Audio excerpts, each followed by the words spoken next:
ஒட்டுமொத்த சாட்சியையும் அழிக்கணும் அப்படின்ற நோக்கத்துல அந்த சிறுமி போய்க்கிருந்த அந்த வாகனத்தின் மீது லாரியை வச்சு ஏத்துறாங்க. அதுக்கு உள்ள இருந்த அவங்களுடைய 2 சித்திகளும் இறந்துடுறாங்க. அதற்கு பிறகு அவங்களுக்கு ஆதரவாக வழக்காடின வழக்குரைஞர்கள் தாக்கப்படுறாங்க மிக மோசமான முறையில.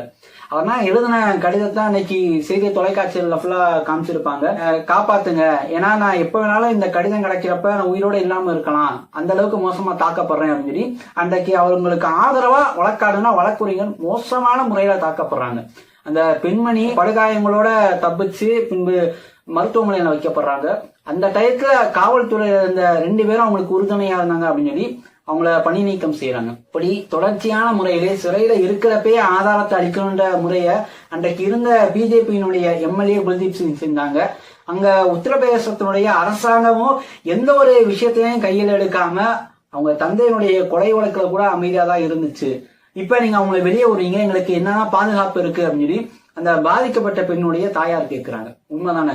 ஏன்னா அவங்க சிறையில இருக்கிறப்பயே ஆதாரத்தை அளிக்கணும், அரசாங்கத்துல நாங்க தான் இருக்கோம், ஆட்சியில நாங்க தான் இருக்கோம், பதவியில நாங்க தான் இருக்கோம் அப்படின்னு சொன்னவங்களுக்கு இப்ப டெல்லியினுடைய உயர்நீதிமன்றம் கொடுத்த தீர்ப்புன்றது மிக மோசமான சர்ச்சைக்குள்ளா இருக்குது.